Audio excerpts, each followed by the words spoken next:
जगभरातल्या कोणत्याही राष्ट्रामध्ये आपण गेलो आणि मी भारताचा आहे म्हणून सांगितलं तर गौतम बुद्धांचा भारत असं पहिल्यांदा विचारलं जातं ना. गांधीजी हे सुद्धा गौतम बुद्धांच्या पावलावर पाऊल टाकणारे, त्यांच्या विचारांची पाठराखण करणारे विचारवंत आहेत. तिसरं नाव ज्या वेळेला येतं ते म्हणजे पंडित जवाहरलाल नेहरू, भारताचे पहिले पंतप्रधान. आता पंडित जवाहरलाल नेहरू हे काँग्रेसचे जरी नेते असले तरी जगामध्ये त्यांची ओळख जगाला शांततावादी बनवणारा नेता, आंतरराष्ट्रीय नेता अशीच आहे. म्हणून ज्या वेळेला जगाचे 2 गट पडलेले होते आणि प्रामुख्यानं काही राष्ट्र एका गटात, काही राष्ट्र एका गटात अशी 2 गटात विभागली झालेली असताना भारत कुठल्या गटात सामील होईल याची जगाला उत्सुकता होती. आणि त्यावेळेला पंडित जवाहरलाल नेहरूंनी शांतता हे भारताचं धोरण आहे असं घोषित करून अलिप्ततावादी राष्ट्रांची स्वतंत्र संघटना, स्वतंत्र मोहीम राबवली. आणि त्या मोहिमेमध्ये या दोन्ही गटाला सोडून उरलेले सगळी राष्ट्र आणि या दोन्ही गटांमध्ये असणाऱ्या राष्ट्रांपेक्षा कितीतरी संख्येनं जास्त राष्ट्र पंडित जवाहरलाल नेहरू यांच्या अलिप्ततावादी गटामध्ये सामील झाली, सहभागी झाली. त्यामुळं भांडण करणाऱ्या 2 गटापेक्षा नेहरूंच्या गटांमध्ये जाणाऱ्या राष्ट्रांची संख्या जास्त राहिली. आणि नेहरूंचं हे अलिप्ततावादाचं, शांततेचं धोरण हे गौतम बुद्ध यांच्या शांतता, अहिंसा या विचारांच्या वैचारिक पायावर अवलंबून होतं. म्हणून नेहरूंच्या आवाहनाला प्रतिसाद देऊन अनेक राष्ट्र पंडित नेहरूंच्या पाठीमागे खंबीरपणे उभी राहिली. जगानं विचारलं भारत आणखी कुणाचा आहे, तर त्यानंतरची जी भारताची आयडेंटिटी आहे ती डॉक्टर बाबासाहेब आंबेडकर या नावाची आहे. आणि हे चौथं नाव महात्मा गौतम बुद्ध यांच्या विचारावर नुसतं चालणारं नव्हतं, तर महात्मा गौतम बुद्ध यांचा विचार डोक्यावर घेऊन या विचारासाठी अहोरात्र प्रयत्न करणारं, या विचारांचा प्रसार व्हावा म्हणून आपलं आयुष्य अर्पण करणारं, किंबहुना या विचारांच्या पायावरच स्वतःची उन्नती, स्वतःचा विकास आणि या देशाचा विकास करू पाहणारं नाव आहे. अल्बर्ट आइन्स्टाईन आपल्या सगळ्यांना माहिती आहेत, मोठे शास्त्रज्ञ होते. भौतिकशास्त्रातले अनेक शोध त्यांनी लावलेले आहेत. ते विज्ञानाचे अभ्यासक होते आणि विज्ञानात पारंगत असलेल्या आणि जगाला विज्ञानाची खिडकी देणारे अल्बर्ट आइन्स्टाईन असं म्हणतात की मी जेवढे धर्म अभ्यासले त्यातला सगळ्यात विज्ञानवादी धर्म म्हणून मी बौद्ध धर्माला मानतो. हे एक विज्ञानाचा अभ्यासक आणि ज्याच्या विज्ञानावर जग आज चालतं ते अल्बर्ट आइन्स्टाईन म्हणतात. स्वामी विवेकानंद हे नाव उच्चारलं की त्यांच्या एकूण व्यक्तिमत्वावरून, कपड्यांवरून आणि त्यांच्या विचारांवरून त्यांना एका विशिष्ट विचारसरणीचा शिक्का तुम्ही माराल. परंतु त्यांच्या व्यक्तिमत्वाचा आणि अभ्यासाची दुसरी बाजू समोर अद्याप आलेली नाही आणि ती आली तर जग चाट पडल्याशिवाय राहणार नाही. असे स्वामी विवेकानंद गौतम बुद्धांबद्दल म्हणतात की जगानं पाहिलेला सर्वात विवेकी तत्ववेत्ता आणि जगाचा सगळ्यात विवेकी शिक्षक म्हणजे महात्मा गौतम बुद्ध होय. महात्मा गौतम बुद्ध यांच्या शक्तीचा एक थेंबही मला मिळाला तर मी स्वतःला भाग्यवान समजेन. आपल्याला 2500 वर्षानंतर पुन्हा एकदा गौतम बुद्धांची अशा पद्धतीने आठवण का काढावीशी वाटते आणि खरोखर ती जगाची गरज आहे का हे तपासलं तर आपल्याला एक डोळ्यासमोर चित्र काय येतं पहा. आज जग युद्धाच्या खाईत आहे. इस्रायल आणि पॅलेस्टाईन या 2 देशांमधला संघर्ष जर बघितला तर जगातल्या सर्वात 3 धर्मांचं तीर्थक्षेत्र असलेल्या जेरुसलममुळे 2 राष्ट्रांमध्ये चिघळलेला हा वाद, अमेरिकेचा साम्राज्यवादी धोरण, रशियाशी वितुष्ट, चीननं व्हायरस तयार करून जगावर जैविक अस्त्र सोडलं ही परिस्थिती, उत्तर कोरियाची शस्त्रास्त्र निर्मितीची स्पर्धा, हे सगळं बघितलं तर जग हे युद्धाच्या खाईत आहे. हे जागतिक पातळीवर जसं आहे तसं आपल्या सगळ्यांच्या खाजगी आयुष्यामध्ये सुद्धा आपण सगळे भौतिक सुखाच्या हव्यासापोटी इतक्या वेगाने कपोकल्पित सुखाच्या पाठीमागे लागलेलो आहोत की आपल्याला थांबायचं कुठं हे कळेनासं झालेलं आहे. आणि कुठं थांबायचं हे कळेनासं झाल्यामुळं आपल्या मोहांमध्ये, आपल्या मार्गांमध्ये अनंत दुःख आपल्या समोर वाढवून ठेवलेली आहेत. आणि ही सगळी दुःख आपल्याला कुठं घेऊन जाणार आहेत याचा पत्ता नाही. आपल्यापासून जगापर्यंतचा हा सगळा इतिहास तपासला तर काय दिसतं? आपल्या आणि जगाच्या मध्ये जो समाज येतो त्या भारतीय समाजामध्ये सुद्धा मोठ्या प्रमाणामध्ये विज्ञानाच्या 21व्या शतकामध्ये सुद्धा कर्मकांडाचा मुक्त वावर आहे. एक 7 रोगींना हैराण झालेले असताना आपल्या डोळ्यापुढची कर्मकांडाची झापडं गळून पडायला तयार नाहीत. गाईचं शेण लावायला आपण तयार आहोत पण उपचार करायला तयार नाहीत. गोमूत्रानं स्वतःला शुद्ध करायला तयार आहोत पण उपचार करायला तयार नाहीत. गौतम बुद्ध व्हायच्या आधी जशी यज्ञ वाढली होती तशी यज्ञ 7 रोग घडवण्यासाठी सगळीकडे घडताना दिसत आहेत. ईश्वरी अवतार आपल्याला या सगळ्यातून बाहेर काढेल असा संदेश देणाऱ्यांची संख्या कमी नाही. ही सगळी वाढती कर्मकांडे पाहिलं तर 2500 वर्षापूर्वी विज्ञाननिष्ठ सांगणारे गौतम बुद्ध, जग युद्धाच्या खाईत सापडलेलं असताना 2500 वर्षापूर्वी जगाला शांतता देणारे गौतम बुद्ध, आणि आपण भौतिक सुखाच्या मागे सगळे लागलेले असताना आपली तृष्णा शमवून आपल्याला यातून मुक्ती देणारे गौतम बुद्ध, अशा तीनही आघाड्यावरती आज तथागत गौतम बुद्ध ही जगाची गरज आहे असं मला वाटतं, असं आपल्या सगळ्यांना वाटतं. म्हणून ही उठाठेव आहे. आणि त्यामुळं गौतम बुद्ध आपल्याला आजही हवे आहेत. पण हे हवे आहेत तर कशा पद्धतीनं हवे आहेत? म्हणजे गौतम बुद्धांनी नेमकं काय केलं की आता आपल्याला गौतम बुद्ध पुन्हा कशा पद्धतीत, पुण्या चौकटीत, पुण्या तत्वात, पुण्या मापदंडात बसवायचे आहेत?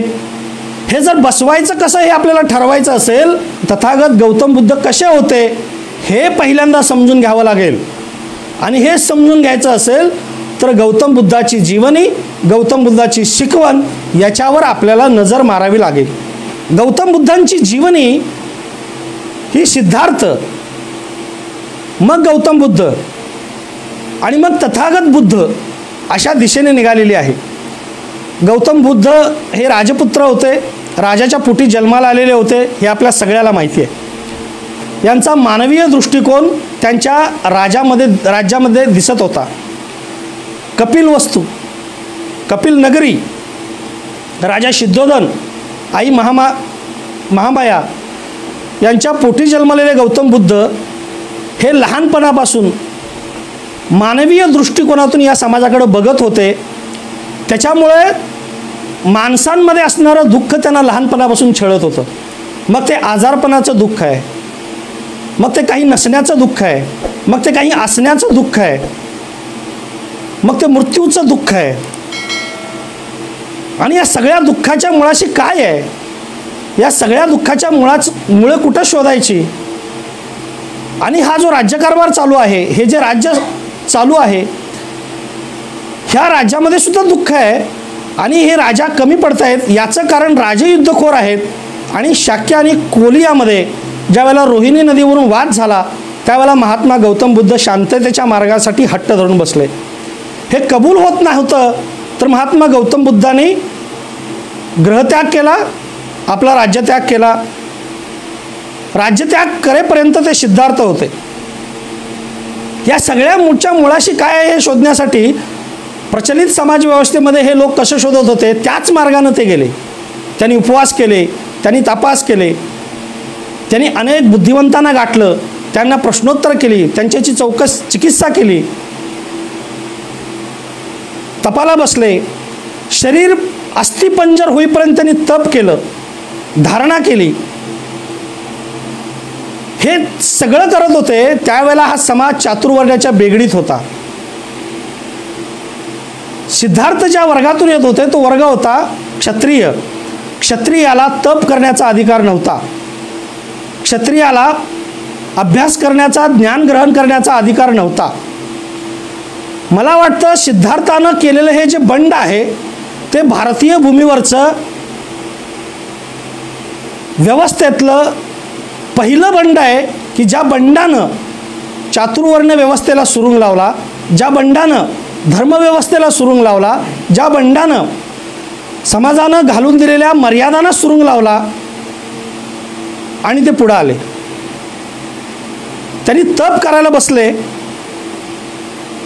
आणि त्यांच्या असं लक्षात आलं की याच्यातून काहीही साध्य होणार नाही आणि मग त्यांना ज्ञानप्राप्ती झाली. ज्ञानप्राप्ती झाल्यानंतर ही झालेली ज्ञानप्राप्ती मी समाजाला सांगू की नको या द्विधा मनस्थितीत पडले. त्याच्यावर त्यांनी स्वतःचं चिंतन केलं आणि चिंतनांती ते बाहेर पडले आणि त्यांनी ज्ञानप्राप्ती समाजाला द्यायची असं ठरवलं. समाजामध्ये त्यावेळेला मला एखाद्या गोष्टीचं ज्ञान झालं तर ते समाजाला द्यायचं की नाही, दिलंच पाहिजे असा हट्ट नव्हता. ज्ञान हे एका विशिष्ट समाजाची मक्तेदारी होती. मला जे ज्ञान झालेलं आहे हे मी समाजाला देण्याऐवजी समाजानं मागणी करावी, मी त्यांना सगळं देईन असं मानणारा एक वर्ग होता. आणि तो वर्ग एक चातुर्वर्णाची व्यवस्था तयार करून त्या व्यवस्थेमध्ये असणाऱ्या सर्व माणसांना एका चौकटीत राहून माझ्या ज्ञानाचा मी तुला उपयोग करतो पण ज्ञान देणार नाही अशा भूमिकेत होता. अशा वेळी महात्मा गौतम बुद्ध आपल्याला प्राप्त झालेलं ज्ञान समाजाला दिलं पाहिजे या विचारानं प्रेरित झाले. हेच मुळात एक बंड आहे आणि हे इतकं मोठं बंड आहे की त्यानंतर 45 वर्ष गौतम बुद्ध आणि 2500 वर्ष आतापर्यंत हे बंड अविरतपणे चालू आहे. लोकांनी विचारलं की तू कोण आहेस, तुझी ओळख काय. त्यावेळेला गौतम बुद्ध असं म्हणतात की मी माता महामाया आणि राजा सिद्धोधन यांचा औरस पुत्र आहे, पण मी प्रयत्नाने स्वतःची बौद्धिक प्रगती केलेली आहे, तेव्हा तू मला फार तर प्रबुद्ध मानव म्हण. म्हणजे स्वतःच्या आईवडिलांची आयडेंटिटी बाजूला काढून महात्मा गौतम बुद्ध हे मला प्रबुद्ध मानव म्हण असं त्या माणसाला सांगतात आणि स्वतःची ओळख ही प्रबुद्ध मानव करून देतात. त्यांनी या समाजाला जो संदेश आपल्या ज्ञानाचा दिला तो देत असताना इतर धर्मगुरू जो संदेश देत होते त्याच्यापेक्षा एक वेगळी चौकट दिली.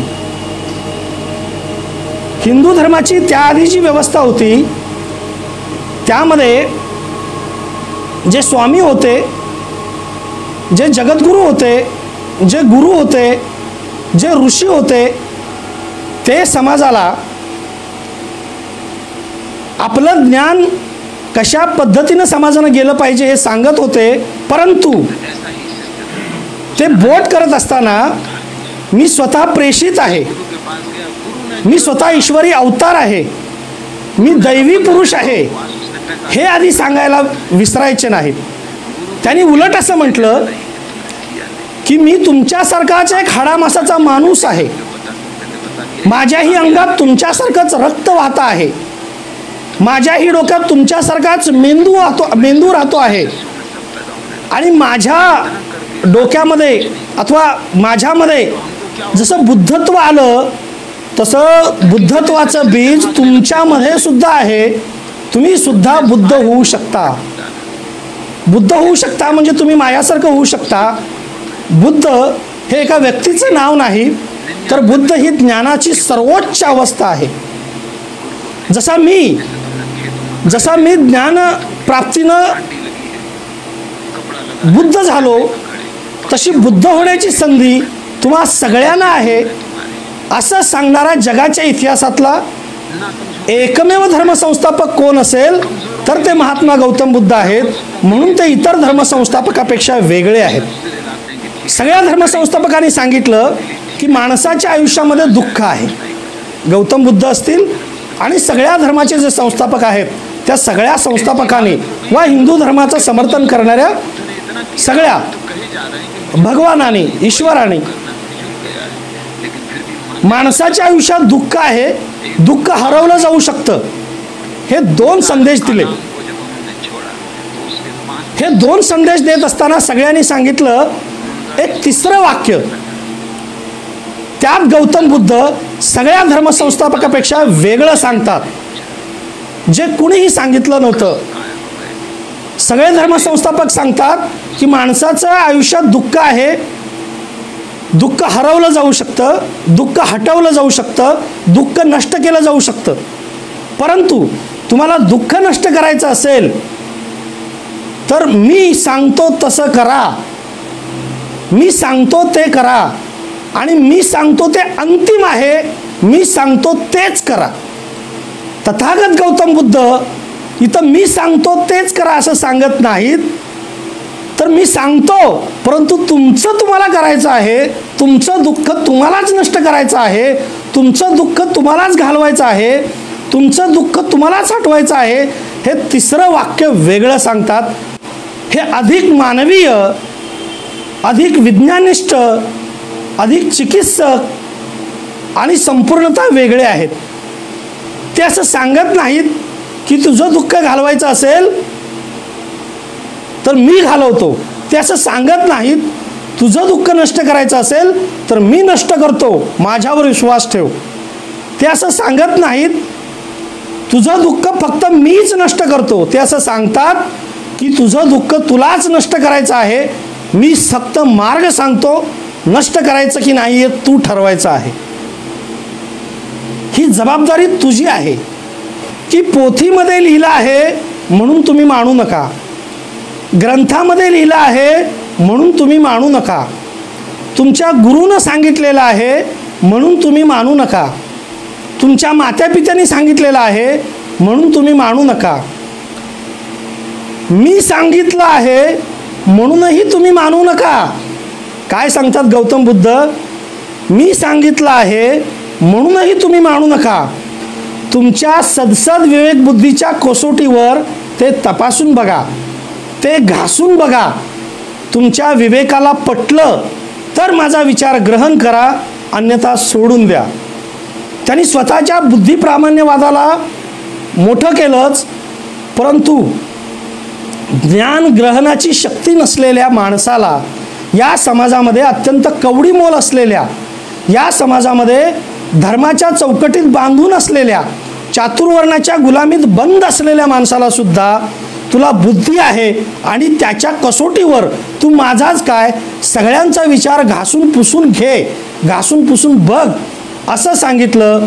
हा बुद्धिप्रामाण्यवाद या देशाला आणि जगाला देणारा महात्मा गौतम बुद्ध हे एकमेव विचारवंत आहेत जे पहिले आहेत. धर्मसंस्थापकामध्ये असं कोणी सांगितलं नाही, वैज्ञानिक मांडणीमध्ये असं कोणी सांगितलं नाही, परंतु महात्मा गौतम बुद्धांनी आपल्या धम्माची मांडणी केल्यानंतर ये डोळ्यांनी पहा, बुद्धीच्या कसोटीवर जोखून बघ आणि तुला पटलं तर ये असं सांगितलं. तर बुद्धांच्या समकालामध्ये धर्मांचे जे चिकित्सक होते ते एका जागी स्थिर होते, ते एका जागी असायचे.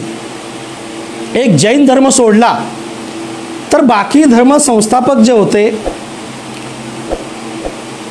ते गौतम बुद्धाच्या समकाळातले ते आपल्या जागी स्थिर होते. जे ऋषी होते त्यांनी स्वतःचा असा आश्रम काढला होता. आश्रम असा प्रचंड ताकदीनं सजवलेला होता. तिथं ते बसायचे आणि ज्याला ज्ञान पाहिजे त्या समाजातल्या माणसानं त्यांच्यापर्यंत येऊन सल्ला मागायचा, त्यांच्याकडून ज्ञान घ्यायचं, अशी एक परंपरा होती. त्यांच्याकडं कोणी ज्ञान मागायला आलं तर त्यानं पहिला प्रश्न ऋषींचा असायचा की तू कोण आहेस, तू कोण आहेस म्हणजे तुझं नाव काय असा तो प्रश्न नव्हता. तू कोण आहेस म्हणजे तुझं गोत्र कुठलं, तुझं कुळ कुठलं, आणि तुझी जात कुठली, आणि तुझा वर्ण कुठला. आणि जर ब्राह्मण वर्ण सोडून इतर कोणत्याही वर्णाचा, इतर कोणत्याही जातीचा, इतर कोणत्याही कुळाचा, इतर कोणत्याही गोत्राचा माणूस त्यांच्यासमोर आला तर त्याला परत पाठवलं जायचं. अगदी आचार्याने क्षत्रियांना जो प्रशिक्षण दिलं त्याच्यात एकलव्यानं घुसखोरी केली तर एकलव्याचा अंगठा मागितला. आधुनिक मांडणीमध्ये मागितला की कापला याच्यावर वाद आहेत, पण अंगठा घेतला हे आपण गृहीत धरूया आणि त्या सत्यापर्यंत येऊया. अंगठा घेतला, अंगठा घेतला म्हणजे फक्त अंगठा घेतलेला नाही आहे, त्याच्याकडचं त्यानं स्वकष्टानं मिळवलेलं ज्ञान परत घेतलं.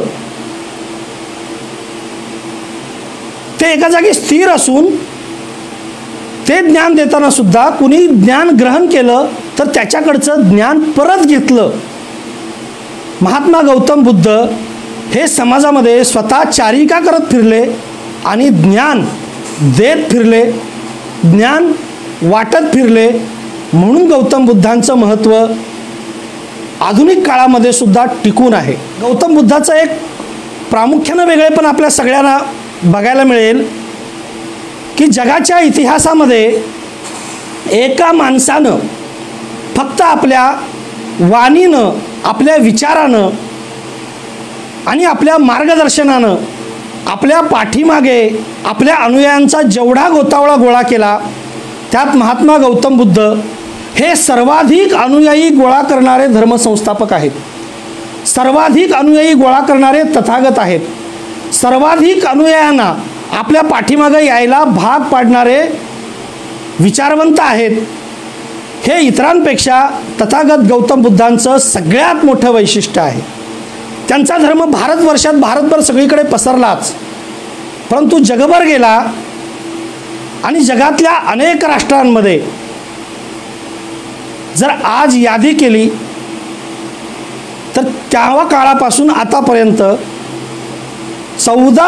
15हून अधिक राष्ट्रांमध्ये प्रामुख्यानं प्रमुख धर्म म्हणून बौद्ध धर्म अस्तित्वात आला.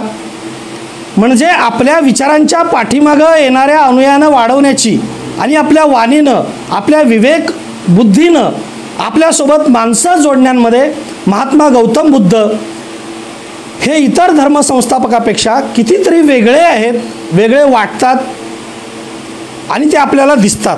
त्यांनी पहिल्यांदा ज्या 60 लोकांना दीक्षा दिली आणि सांगितलं की तुम्ही जगभर फिरा आणि फिरत असताना एकटं फिरा,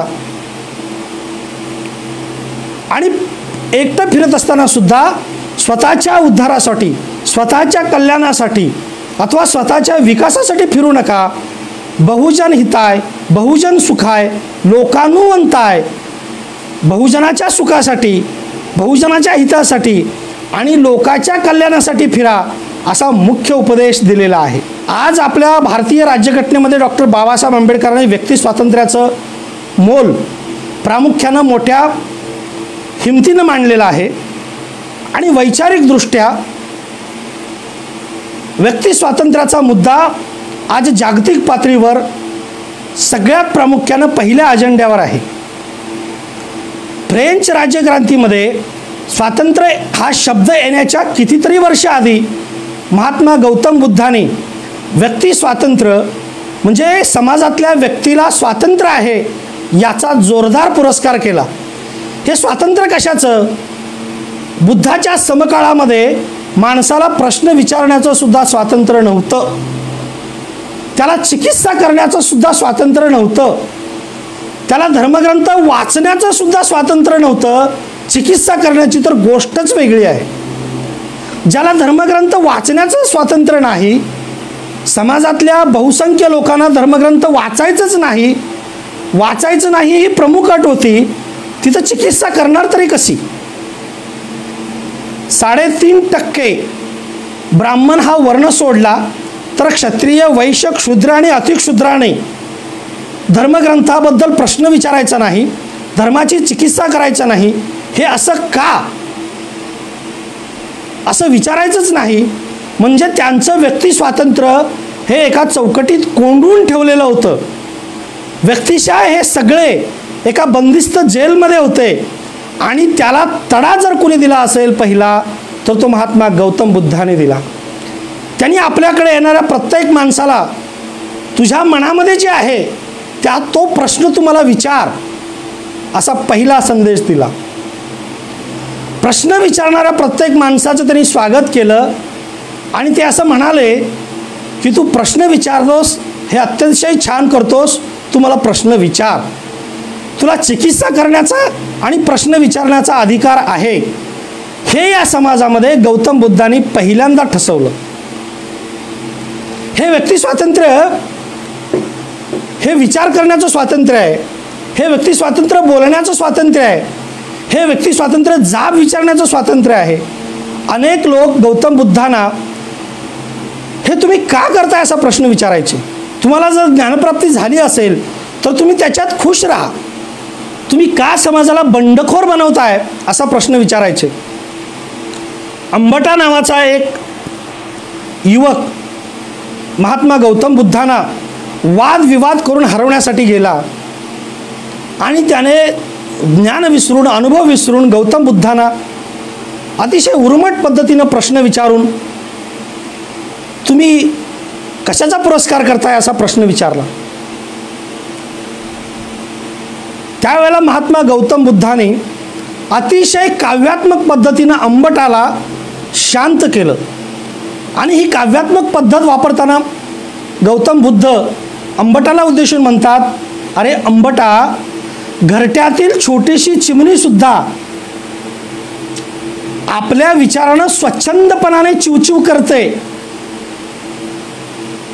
कुणी जर हे वाक्य ऐकलं तर हे काय काव्यात्मक वाक्य आहे आणि याच्यात काय आहे असा प्रश्न विचारेल. परंतु यात महात्मा गौतम बुद्धांनी सांगितलंय, छोट्याशा घरट्यातील चिमणीसुद्धा स्वच्छंदपणानं स्वतःच्या विचारानं चिवचिव करते. आपण तर सगळी माणसं आहोत. या सगळ्या माणसांना स्वतःच्या विचाराप्रमाणे वागण्याचा, विचाराप्रमाणे बोलण्याचा, विचाराप्रमाणे प्रश्न विचारण्याचा आणि विचाराप्रमाणे जगण्याचा हक्क आहे.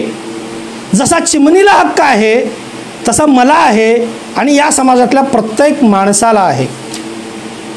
ज्ञान ग्रहण करण्याचा अधिकार सगळ्याला आहे. जसा तो तुला होता तसा मला आहे आणि माझ्यासारख्या असंख्य माणसाला आहे. चातुर्वर्ण व्यवस्थेमध्ये हेच तर माणसाला नव्हतं.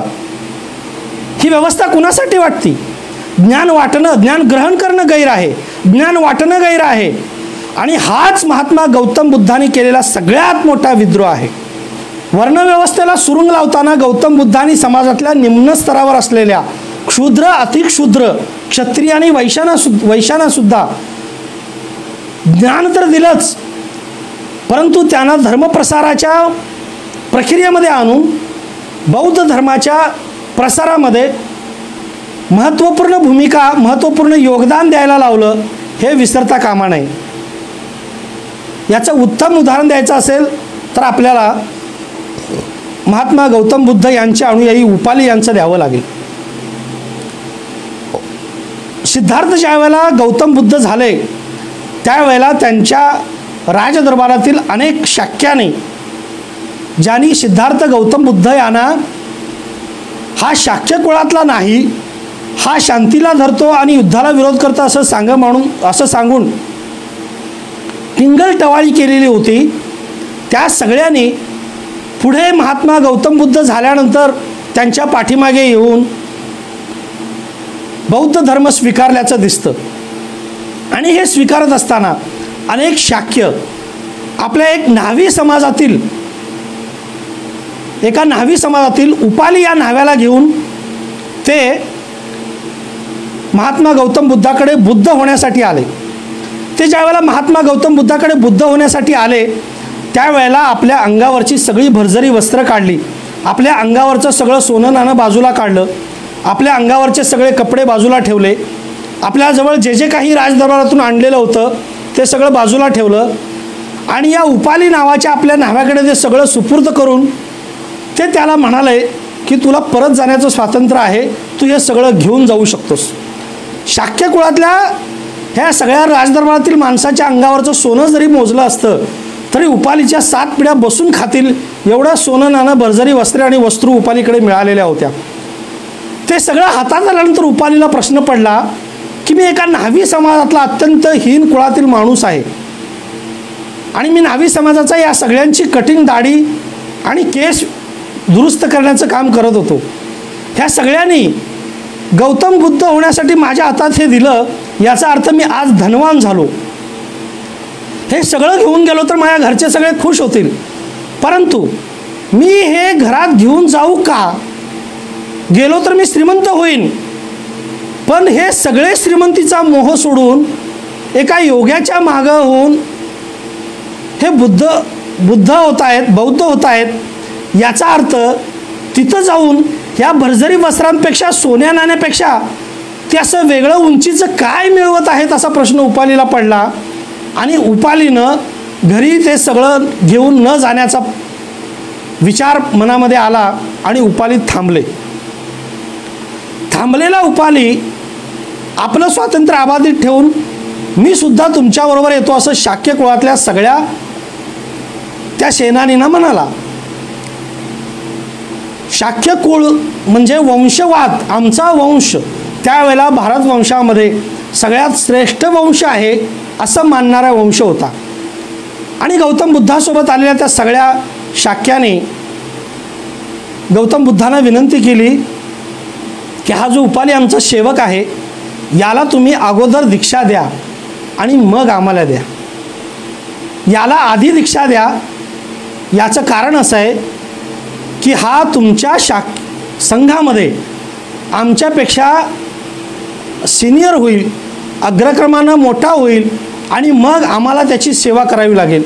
आमचा जो वंशाभिमान आहे तो गळून पडेल. ही त्यांच्याच मुखातून आलेली मागणी गौतम बुद्धांनी स्वीकारली आणि आधी उपालींना दीक्षा दिली आणि मग शाक्यांना दीक्षा दिली. हे सगळे उपालीच्या हाताखाली आले. उपाली जो संघात सिनियर आहे त्याच्या हाताखाली आले आणि त्यांनी बुद्धाबरोबर उपालीचं श्रेष्ठत्व सुद्धा स्वीकारलं. हा तोच उपाली आहे ज्या शाक्याने स्वतःचा सेवक म्हणून उपालीला आधीच्या आयुष्यामध्ये वागवलेला आहे आणि आता उपालीची ते सिनियर म्हणून सेवा करणार आहेत, ते ज्येष्ठ म्हणून सेवा करणार आहेत आणि ते केलं. बरं, उपाली एक न्हावी समाजातला मनुष्य, त्यानं त्यांच्या आधी प्रवज्जा स्वीकारली, त्यांच्या आधी दीक्षा घेतली, परंतु फक्त दीक्षेवर तो थांबला का? तो थांबला नाही.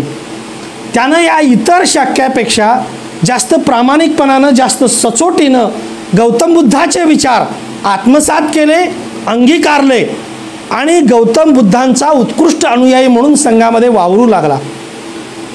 30 वर्ष हा उपाली गौतम बुद्धांच्या विनय पिटिकेचा प्रमुख होता.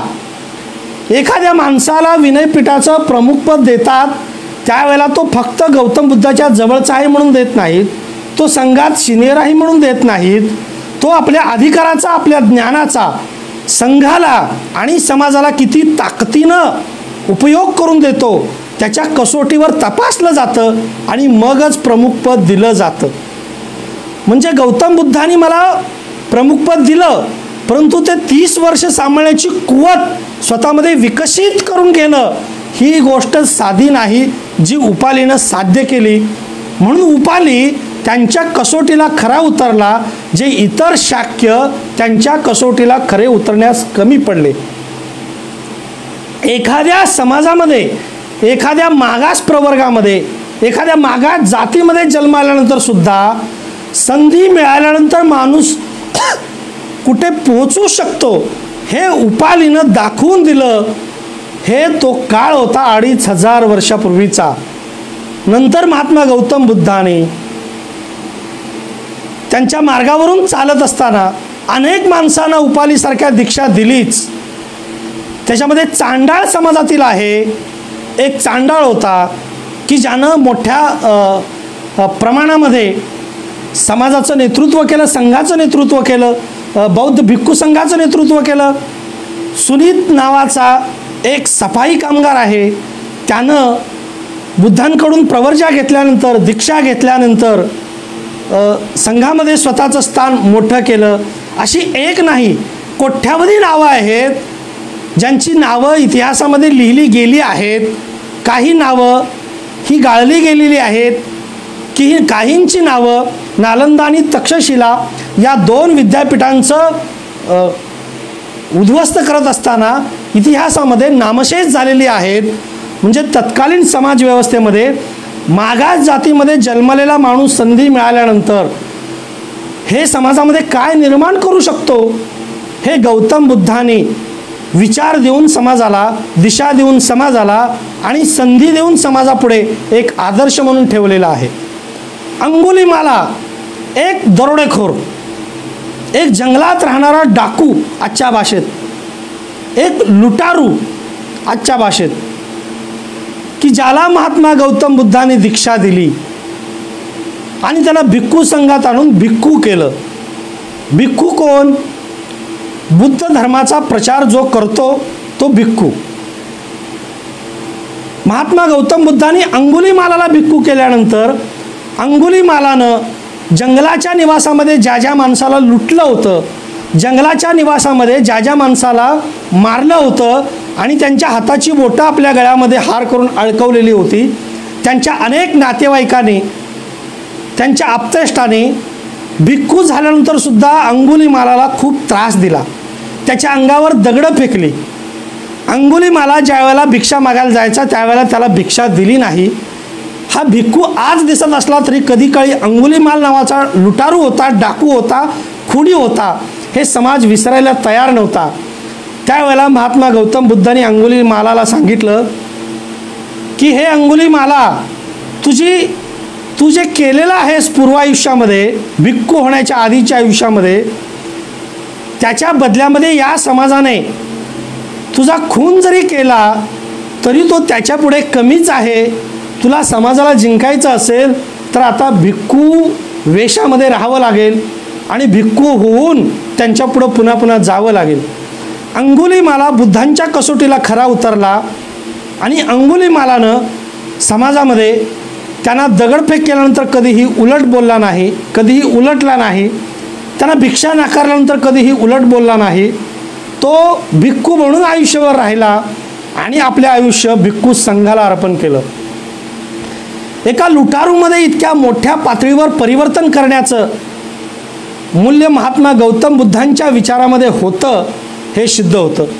धर्मात घेताना, एखाद्याला दीक्षा देताना महात्मा गौतम बुद्धांनी आपल्या धम्मामध्ये आणलेली आहे. काय साधी पद्धत होती? त्याला 3 वस्तू द्यायच्या. त्याच्यामध्ये सगळ्यात महत्त्वाचं, त्याच्या हातामध्ये एक भिक्षा पात्र द्यायचं. त्याच्या अंगाला पुरतील एवढे चिवर द्यायचे, एक खाली गुंडाळायला आणि एक असं अंगावर गुंडाळायला. त्याच्या हातामध्ये एक असं न्हाव्याचा वस्त्रासारखा वस्त्रा द्यायचा, जे स्वतःचे केस कापायला त्याला उपयोगाला पडेल. आणि त्याला बुद्धाचा विचार द्यायचा. त्याला धम्मदीक्षा द्यायची. त्यावेळेला हिंदू धर्माच्या चौकटीमध्ये एखाद्याला दीक्षा द्यायची असेल तर ती कशा पद्धतीने द्यायची होती? त्याच्या अंगावरचे सगळे वस्त्र काढायचे. एखाद्याच्या मृत्यूनंतर ज्या सगळ्या विधी केल्या जातात त्या सगळ्या विधी करायच्या. मृत्यूनंतरच्या सगळ्या विधी करून दीक्षा द्यायची आणि त्याला आश्रमामध्ये आणून आधी त्यानं सगळं ज्ञान ग्रहण करायचं आणि मग त्याला स्वामी म्हणायचं, त्याला गुरु म्हणायचं, त्याला तसा दर्जा द्यायचा.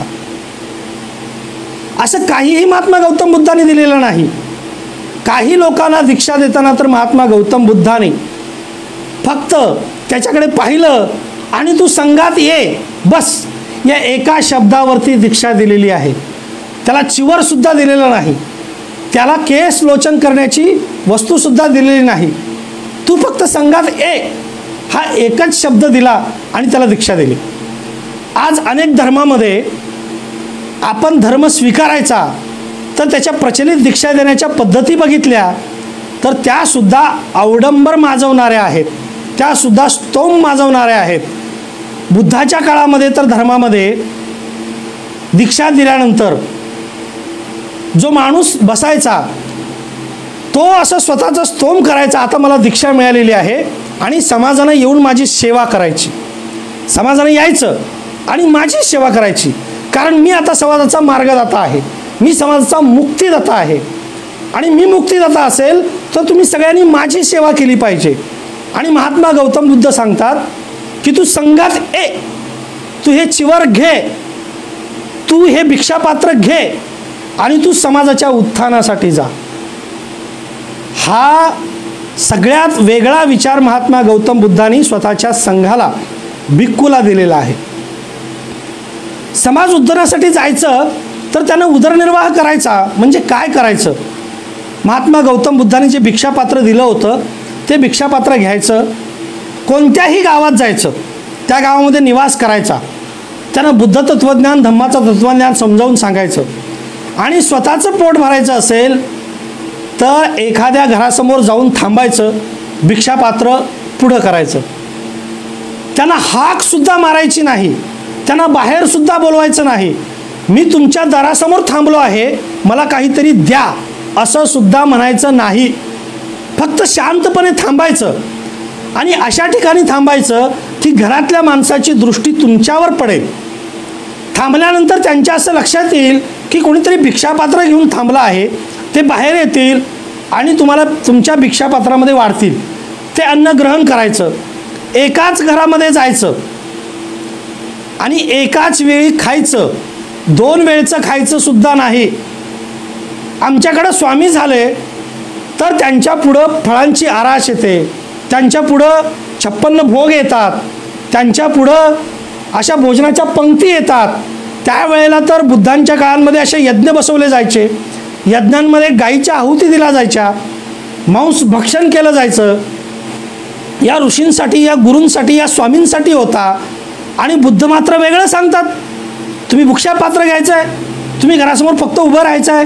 काय आहे, एका छोट्या गोष्टीवरून सुद्धा सहजपणे दृष्टीस येते.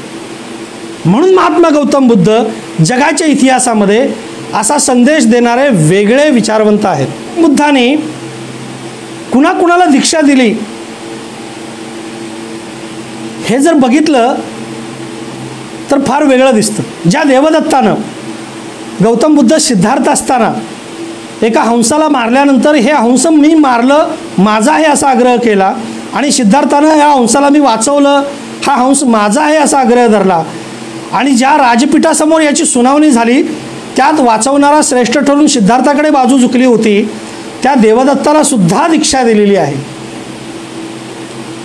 ज्या आपल्या कोवळ्या मुलाला आपल्या राजदरबारामध्ये एकटं सोडून सिद्धार्थ बाहेर पडले, त्या सिद्धार्थाला सुद्धा गौतम बुद्धांनी दीक्षा दिलेली आहे.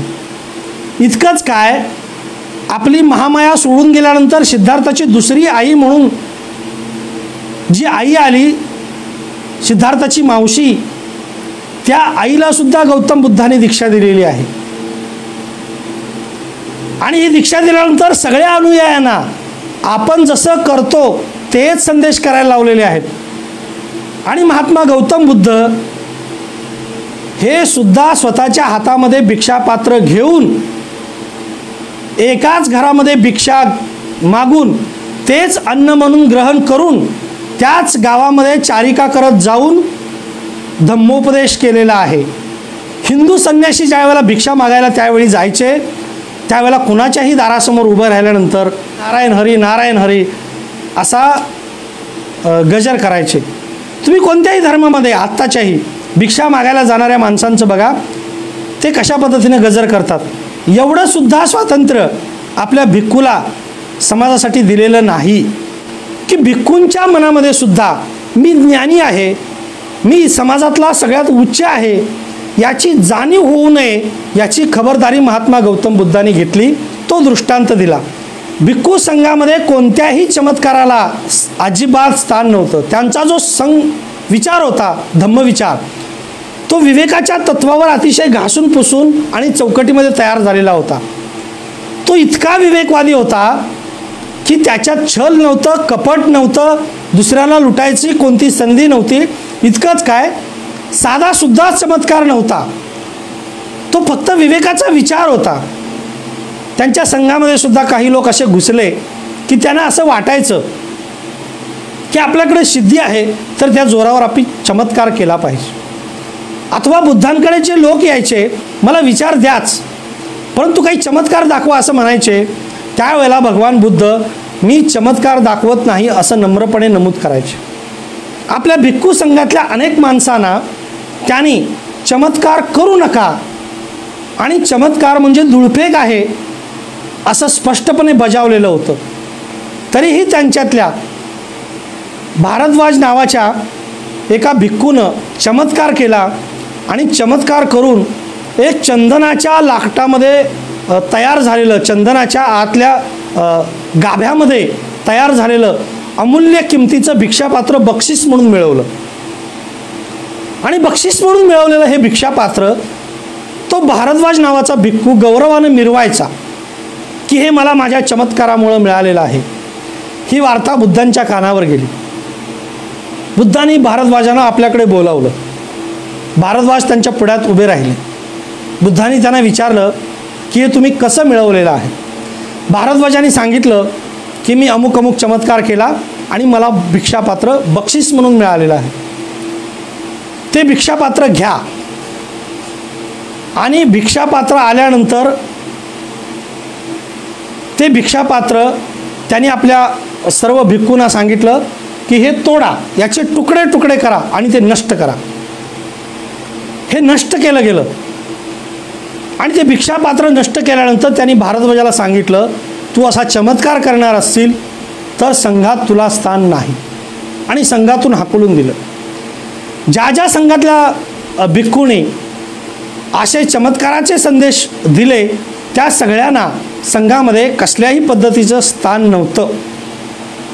त्यांना हाकलून दिलं. चमत्कार नाकारला आणि या चमत्काराच्या पायावर उभा असणारा देव सुद्धा गौतम बुद्धांनी नाकारला. या चमत्काराच्या पायावर उभा असणारा ईश्वर सुद्धा गौतम बुद्धांनी नाकारला. हे सगळे ईश्वर जे माणसाने तयार केलेले होते ते ईश्वर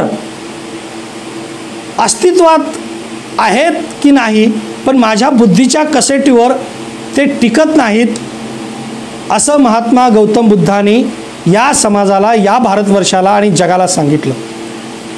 त्यामुळं अनेक जण नाराज झाले आणि निघून गेले. बुद्धांच्या विचारधारेवर अनेकांनी टीका केली की ईश्वराचं अस्तित्व नाकारतात. आणि ईश्वराचं अस्तित्व नाकारून गौतम बुद्धांनी काय मिळवलं. मला एकट्याला नव्हे, जगभरातल्या सगळ्या विवेकवादी विचारधारेनं विचार करणाऱ्या विचारवंतांना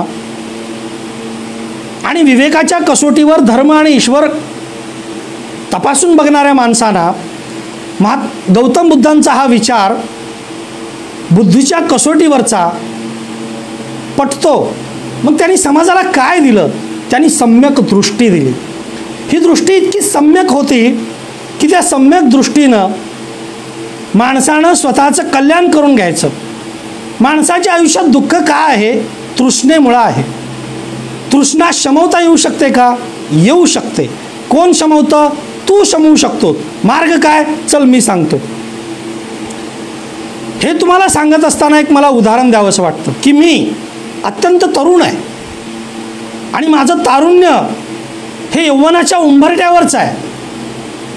माझ्या तारुण्यामध्ये शक्ती आहे, माझ्या तारुण्यामध्ये ऊर्जा आहे आणि माझ्यासोबत दोन व्यक्ती आहेत. एक वयानं खूप वयोवृद्ध आहे की ज्याला हातसुद्धा उचलता येत नाही, की ज्याला स्वतःचा पायसुद्धा विचलता येत नाही, ज्याच्या मुखातून शब्द बाहेर पडतो तर तो शब्दसुद्धा उच्चारत असताना खूप प्रयासानं उच्चारावे लागतात. आणि दुसरी जी व्यक्ती आहे ती एक तरुणी आहे. ती तारुण्यानं मुसमुसलेली आहे, ती अंगापिंडानं भरलेली आहे आणि ती माझ्या समोर आहे आणि आम्ही दोघं आहोत आणि आम्ही दोघं समोर बसलेलो आहोत. एक वयोवृद्ध आहे आणि मी आहे आणि माझ्यासमोर ती तरुणी आहे. तर त्या तरुणीकडे पाहत असताना माझ्या मनामध्ये जो येणारा विचार आहे तो भोगाचा नसला पाहिजे आणि जर तो विचार भोगाचा नसेल तर माझ्याकडं सम्यक दृष्टी असेल आणि जर भोगाचा विचार असेल तर माझ्याकडे दृष्टी नसेल. गौतम बुद्धाने माझ्यात या दोघांकडे, वयोवृद्ध माणसांकडे आणि त्या तरुणीकडे एकाच नजरेनं बघण्याची दृष्टी दिली. दोघे माणूस आहेत, माझ्यासारखे माणूस आहेत आणि या दोघंही माझ्यासाठी सारखेच आहेत ही बघण्याची दृष्टी दिली.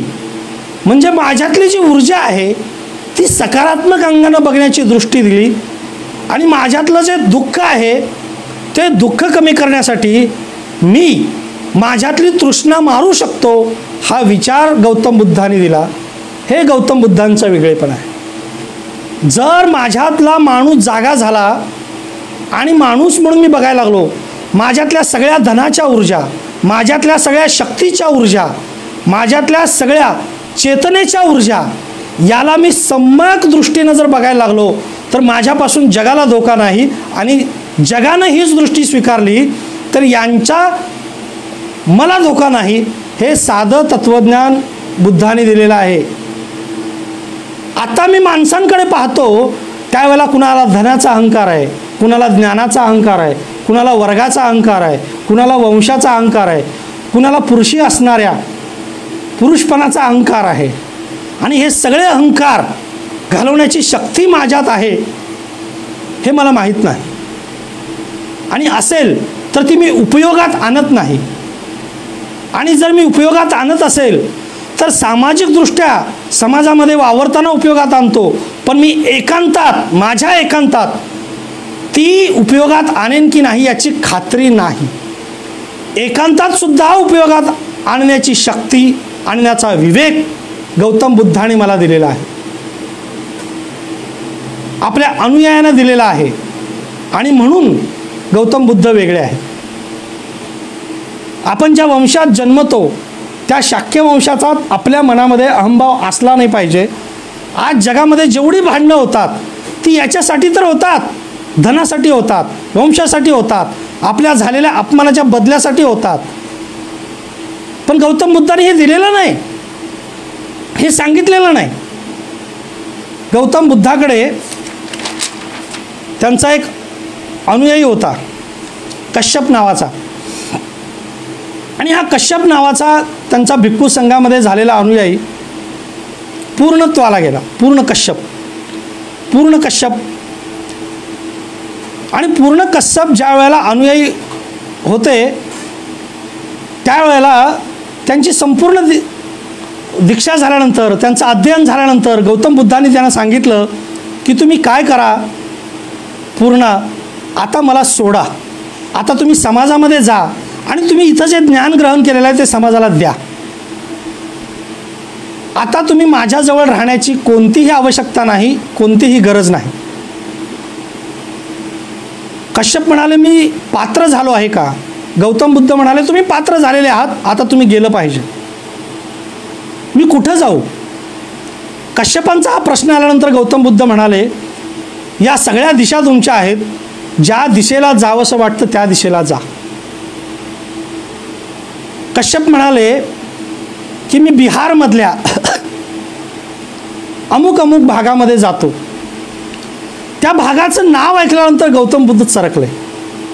गौतम बुद्धाने कश्यपाकडे पाहिलं आणि गौतम बुद्ध म्हणाले तुम्ही रिस्क घेताय, तुम्ही धोका निर्माण करताय, तुम्ही अशा भागामध्ये जाताय की ज्या भागामध्ये तुमच्या अंगावरची पिवळं वस्त्र बघितल्यानंतर तुमच्यावर दगडफेक होईल, तुम्हाला खूप सहन करावं लागेल. त्या भागातली माणसं ही इतकी अभिमानी आहेत की तुम्हाला स्वीकारणार नाहीत.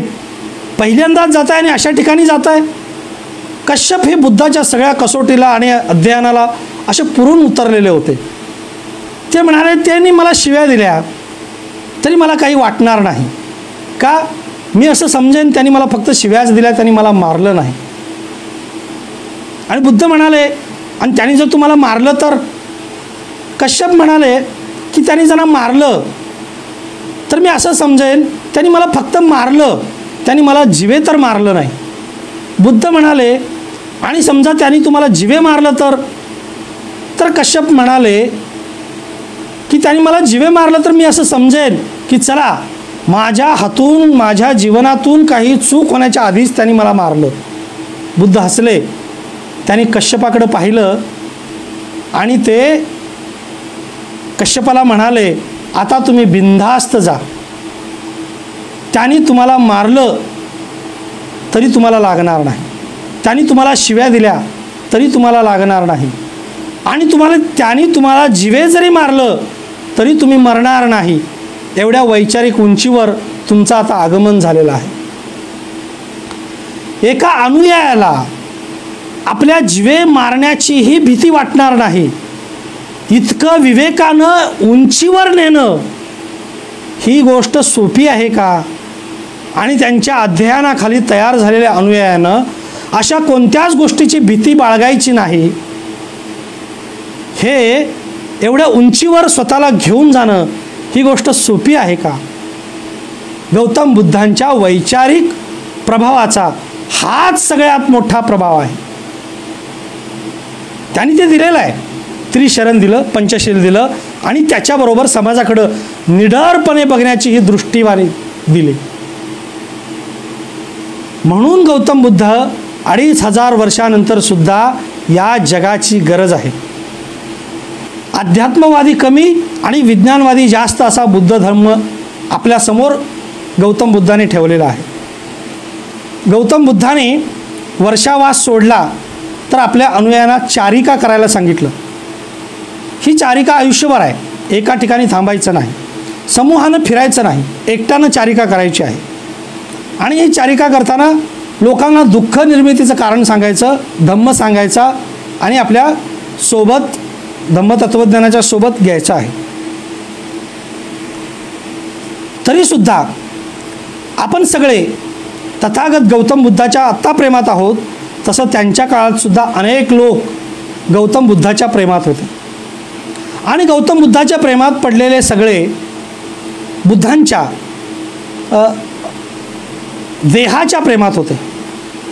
आजही जगामध्ये आपण पाहिलं तर जेवढ्या मूर्त्या सापडतात त्यात सर्वाधिक मूर्त्या, सर्वाधिक चित्र, आकर्षण कलावंतांना जे आहे ते गौतम बुद्धाचं आहे.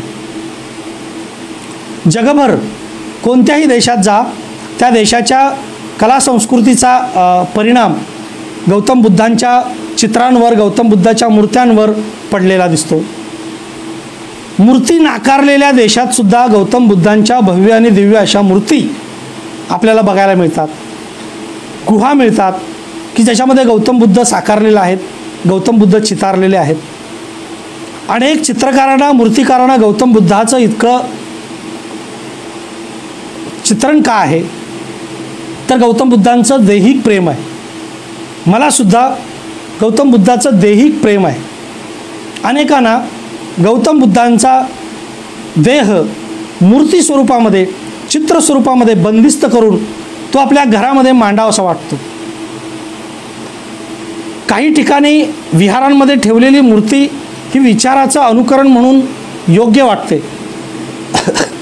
पण जगामध्ये जेवढ्या गौतम बुद्धांच्या मूर्ती आहेत त्या विचारांचं अनुकरण म्हणून मांडलेल्या आहेत की आपल्या घरामध्ये एक शोभेची वस्तू म्हणून मांडलेल्या आहेत. अनेक गौतम बुद्धांची चित्र भिंतीवर घराघरांच्या टांगलेली आहेत.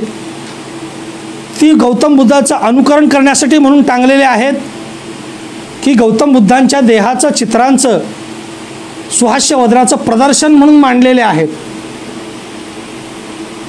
याचा जर शोध घेतला तर विचारांचं अनुकरण करण्यासाठी म्हणून मांडलेले गौतम बुद्ध चित्रात्मक आणि मूर्तीत्मक कमी आहेत, आणि शोभेची वस्ती म्हणून ठेवलेले गौतम बुद्ध जास्त आहे. गौतम बुद्धांच्या भव्य दिव्य गुहा आपण बघायला गेलो तर शोभा म्हणून बघायला जाणाऱ्यांची संख्या जास्त आहे, आणि विचार म्हणून बघायला जाणाऱ्या माणसांची संख्या कमी आहे. गौतम बुद्धांच्या मूर्ती विकत घेणाऱ्यांमध्ये आपल्या घराची शोभा म्हणून वाढवणाऱ्या मूर्ती घेणाऱ्यांची संख्या जास्त आहे आणि त्यांच्या विचारांचं अनुकरण करणाऱ्या म्हणून घेणाऱ्यांची संख्या जास्त आहे. ज्या माणसानं मूर्तीपूजेला तीव्र विरोध केला, ईश्वराचं मूर्तियुक्त श्रद्धा नाकारली, त्याच्या मूर्ती जगभरामध्ये जास्त सापडाव्यात. आता जर बुद्धाने हे सगळं पाहिलं असतं तर त्यावर बुद्ध काय म्हणाले असते. एक उदाहरण सांगतो आणि मी माझं हे मुक्तचिंतन थांबवतो. वाक्काणी नावाचा गौतम बुद्धांचा एक शिष्य होता आणि हा वाक्काणी वयोमानाप्रमाणे खूप थकला. त्यानं बुद्धांच्या अनुसरून खूप चालले. हे महत्त्वाचं आहे की गौतम बुद्धसुद्धा म्हातारपणांपर्यंत खूप थकले. त्यांनी थकल्यानंतर आपला देह असा चिरपंजर झालेला देह आपल्या अनुयायांना दाखवला आणि ते म्हणाले की मी आता थकलो आहे. तसं त्यांचा वाक्कानी हा जो अनुयायी होता, हा भिक्खू होता, तो सुद्धा खूप थकला होता. आणि थकल्यानंतर मृत्यूपंथाचे वेध लागलेला हा वाक्काणी आपल्या सहकारामार्फत, आपल्या मित्रांमार्फत, अनुयायामार्फत बुद्धांकडे निरोप पाठवला की मला बुद्धांना भेटायचं आहे. ही गोष्ट बुद्धांना कळाली आणि ते वाक्काणींना भेटायला गेले. वाक्काणींना भेटायला आलेले भगवान बुद्ध, गौतम बुद्ध त्याच्यासमोर बसले. त्यांनी वाक्काणींना डोळे भरून पाहिलं. वाक्काणी असे झोपलेले होते आणि त्याच्या आयुष्याला मार्ग दाखवणारा एक मार्गदाता समोर आल्यानंतर सुद्धा वाक्काणी उठू शकत नाहीत याचा त्यांना खेद वाटला आणि त्यांनी स्वतःच्या अस्थिपंजर देहाकडे पाहिलं. बुद्धाने वाक्काण्याची अवस्था पाहिली आणि ते वाक्काणींना म्हणाले की वाक्काणी, तू उठण्याचा प्रयत्न करू नकोस, तू आहे त्या अवस्थेमध्ये माझ्यासोबत बोल. वाक्काणी बोलू लागले. त्यांनी वाक्काणींना विचारलं की वाक्काणी, या अवस्थेमध्ये तुला काही खंत वाटते का? तुला काही खंत वाटते का म्हटल्यानंतर वाक्काणी हो म्हणाले. त्यांनी वाक्काणींना विचारलं की कशाची खंत वाटते? तुझ्या हातून काही शीलभंग झाला आहे का? बुद्धांनी वाक्काणीकडे पाहिलं आणि वाक्काणीकडे पाहून कशाचा शीलभंग झाला आहे का असं विचारल्यानंतर वाक्काणी म्हणाले की माझ्या हातून काही शीलभंग झालेला नाही, पण तुम्ही साक्षात माझ्या समोर येऊन सुद्धा मी उठू शकत नाही याची मात्र मला खंत वाटते. गौतम बुद्ध वाक्काणीकडे पाहून स्मित हास्य केले आणि ते वाक्काणीला म्हणाले की अरे वाक्काणी, या देहाला, या माझ्या देहाला काय घेऊन बसला आहेस? जो माझ्या देहाला नव्हे तर माझ्या धम्माला जो मानतो तोच मला मानतो. हे उदाहरण एवढ्यासाठीच आहे की बुद्धाच्या मूर्तीला जो मानतो तो बुद्धाचा अनुयायी नाही आहे. जो बुद्धाच्या धम्माला मानतो तो बुद्धाचा अनुयायी आहे. जो बुद्धाच्या विचाराला मानतो तो बुद्धाचा अनुयायी आहे. वाक्काणीचा हा संदेश गौतम बुद्धांचा तो आपल्या सगळ्यांसाठी आहे. त्यांच्या धम्माला मानायचं, त्यांच्या विचाराला मानायचं असं वाक्काणीला जे बुद्धांनी सांगितलं तेच आपल्या सगळ्यांसाठी सांगितलेलं आहे आणि तोच मार्ग आपल्या सगळ्यांनी अनुसरावा अशी विनंती